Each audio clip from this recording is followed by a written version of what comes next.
कक्षा 10 के हमारे जितने भी विद्यार्थी ये वीडियो देख रहे हैं उनके लिए बहुत ही हेल्पफुल साबित होगा। 5 फरवरी के दिन वास्तव में टॉपर बनना है। भरोसा रखो, इन बच्चों को भी मैंने बनवाया है, आप भी बनोगे, विश्वास रखो।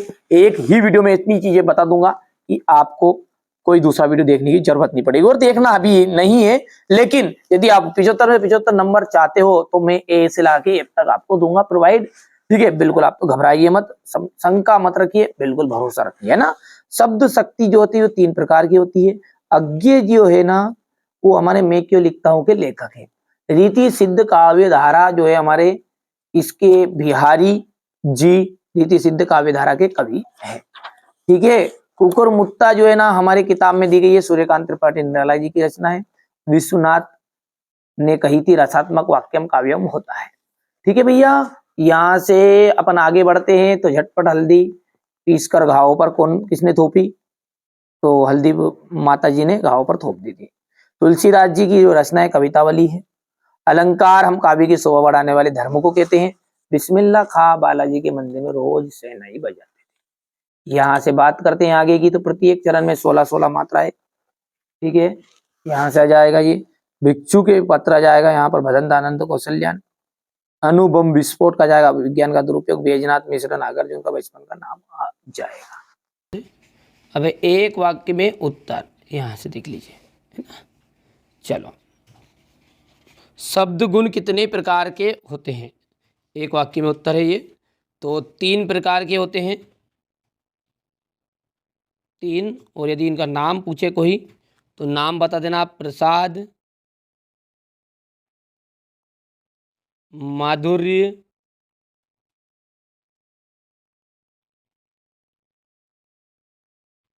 और ओज। कोई 2 लोकोक्तियाँ लिखिए, तो कोई 2 अपने को यहाँ पर उदाहरण देने हैं 2 लोकोक्तियों के, यहाँ पर लिख देना आप कोई भी 2। अज्ञे ने हिरोशिमा कविता कहाँ पर बैठकर लिखी। अज्ञे ने हिरोशिमा कविता जो थी रेलगाड़ी में बैठकर लिख दी थी।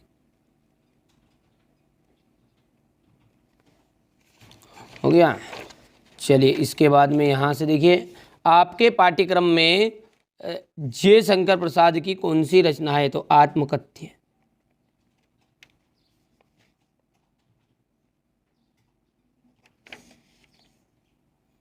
कविता भी लिख सकता आगे। संचारी भावों की संख्या कितनी मानी गई, 33। नाटक में कितने अंक होते हैं, 1 से अधिक अंक होते हैं।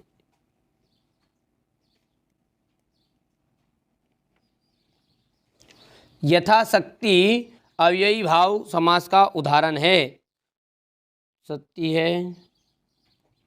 बाबूजी कुश्ती में हमसे हार जाते, ये भी आपका सत्य है।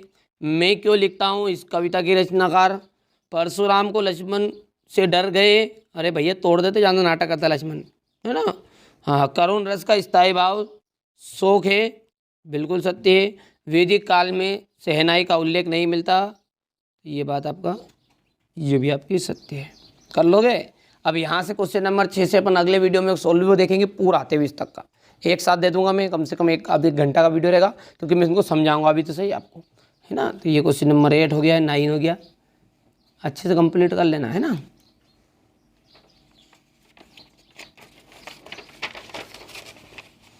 ये क्वेश्चन नंबर 10 है। यहाँ से क्वेश्चन नंबर 11, 12 गोपियों के अनुसार राजा का धर्म क्या होना चाहिए, कवि की आग फाल्गुन की सुंदरता से क्यों नहीं हट रही है। यहाँ से देख सकते हैं क्वेश्चन नंबर 15 है, ये 16, 17,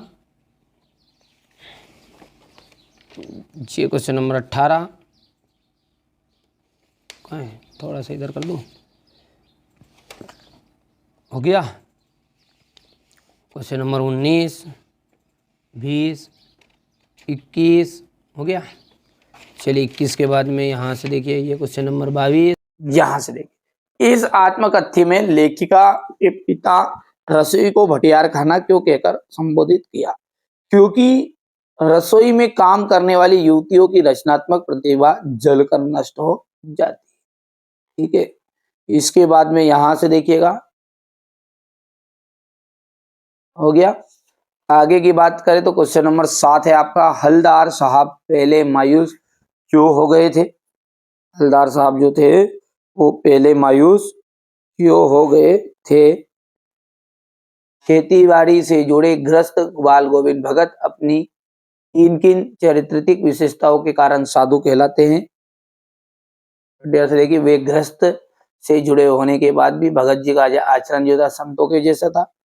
वे सदैव सत्य बोलते थे, सभी से दो टूक बात करते थे, इनके व्यवहार में कोई छल कपट नहीं था, इसी कारण वो साधु कहलाते थे। ठीक है भैया। अब अगला देखिए, राम वृक्ष बेनीपुरी और यशपाल का साहित्य परिचय है। तो देखिए, यहाँ से राम वृक्ष बेनीपुरी की आप जीवन परिचय लिखना है आपको। ये आपको कंप्लीट भले ही नहीं करना, रचनाओं से करना है। आपके पेपर में रचनाओं से ही आएगा। रचनाएं हो गई है, भाषा शैली हो गई है, देखिए भाषा हो गई है, इनकी शैली। फटाफट स्क्रीनशॉट ले लो आप, है ना। बहुत ही सिंपल लैंग्वेज में मैंने लिखवाया है बच्चों से, जो ठीक है बच्चों को कोचिंग में बताता हूँ ना, वही मैं आपको बताता हूँ, है ना। ये अपनी कोचिंग का रिजल्ट है, जैसा कि आप जानते भी होंगे, पहली बार हो तो नहीं जानते होंगे। ठीक है, ये अपनी कोचिंग का रिजल्ट है, ऑफलाइन कोचिंग का रिजल्ट है। अब की बार 90 पार, यही हमारा टारगेट है। और जिन बच्चों को वास्तव में इस मिशन में शामिल होना है, जुड़ सकता है इस चैनल के साथ में, ठीक है। और दोस्तों को भी जरूर जोड़ दीजिएगा, ठीक है भैया। चलिए आगे बढ़ते हैं। और यशपाल का लिए यहाँ से आप देख लीजिएगा। इसके बाद में ये रचनाएं हो गई है, रचना के बाद में ये भाषा। बढ़िया से आप फटाफट से नोट से तैयार कर लेना, स्क्रीनशॉट लेकर ये, ठीक है। और कंप्लीट कर लेना है। और आगे आप आगे आपकी मर्जी, नहीं करो तो ठीक है। ये साहित्य में स्थान हो गया इतना। चलिए, तो यहाँ से अपन क्वेश्चन नंबर अब आगे बढ़ते हैं। और क्वेश्चन नंबर जो 9 है उसमें देख लीजिएगा, आपको ये मुहावरा है, ठीक है। और नीचे समास है विद्यालय में, ठीक है। क्वेश्चन नंबर 10 ये इसका थोड़ा है।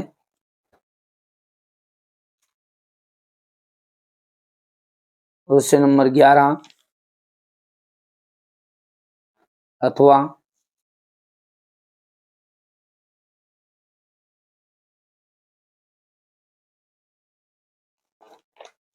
क्वेश्चन नंबर 11 के बाद में क्वेश्चन नंबर 12 जो है ना, तो देखिए तुलसीदास जी का और सूरदास जी का जीवन परिचय से पूछ रहा है, दो रचनाएं पूछी है, भाव पक्ष और कला पक्ष पूछता है ना। तो यहाँ से देख लीजिएगा, ये आपका रचनाएं भाव पक्ष हो गया, ये देख लीजिएगा। कला पक्ष है, बढ़िया से स्क्रीनशॉट ले लो फटाफट फटाफट, है ना। अच्छे से कंप्लीट करना है, हमारा उद्देश्य यही है कि आप अच्छे अंक प्राप्त करो।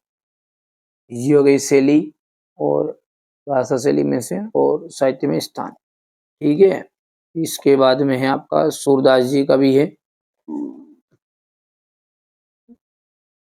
ठीक है। ये हो गए रचनाएं, भाव पक्ष, कला पक्ष, साहित्य में स्थान, ठीक है। बढ़िया से मैंने कहा ना, बच्चे प्रॉपर जो बच्चे बनना चाहते हैं वास्तव में, ठीक है, तो ये चीजें जो बता रहा हूँ उनको आप अच्छे से कंप्लीट कर लो। बाकी आपको ज्यादा चीजें फालतू चीज पढ़ने की जरूरत भी नहीं है, और समय है भी नहीं पढ़ने का। क्वेश्चन नंबर ये 13 है, ये इसका थोड़ा। क्वेश्चन नंबर 14, यहाँ से देखिए, उज्जवल गाथा कैसे गाऊं मधुर चांदनी रातों की, ठीक है। इसके बाद में यहाँ पर देख लीजिएगा, ये दो प्रश्न बच्चों ने नहीं लिखे, आप इनको कंप्लीट कर लेना है, ठीक है। आचार्य विश्वनाथ के अनुसार काव्य की परिभाषा होगी और वात्सल्य रस का, ये मिल जाएंगे, बच्चे ने नहीं लिख पाया तो नोट्स में बाकी प्रोवाइड करा दूंगा यदि आप कहोगे तो भी। छंद किसे कहते हैं, ठीक है। इसके बाद में ये अन्योक्ति अलंकार की परिभाषा है। फिर इसके बाद में क्वेश्चन नंबर ये 16 के बाद में ये 17 है आपका, संत स्मरण और रेखा चित्र में अंतर।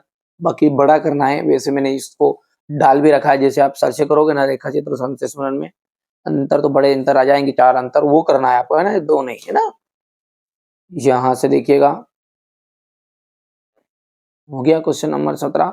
अब 18वां जो क्वेश्चन है उसको आप पहले तो स्क्रीनशॉट के माध्यम से आप इसको ले लीजिए। ये देखिए यहाँ से आपका क्वेश्चन नंबर ये 18 है। ये बढ़िया से देख लो। ये क्वेश्चन नंबर 19 रहेगा और ये क्वेश्चन नंबर 20। ये क्वेश्चन नंबर 21। ठीक है, 21 के बाद में आपका रहेगा यहाँ से क्वेश्चन नंबर ये 22 है और ये क्वेश्चन नंबर 23। ठीक है भैया, तो ये आपको कंप्लीट करना है। तो ये क्वेश्चन नंबर 18 यहाँ से हो गया आपका।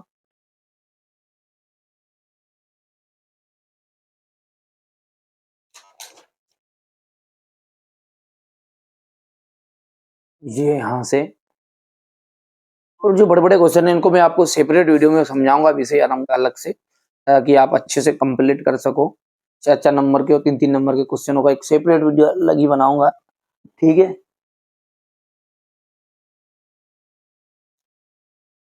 ये यहाँ से संवाद है।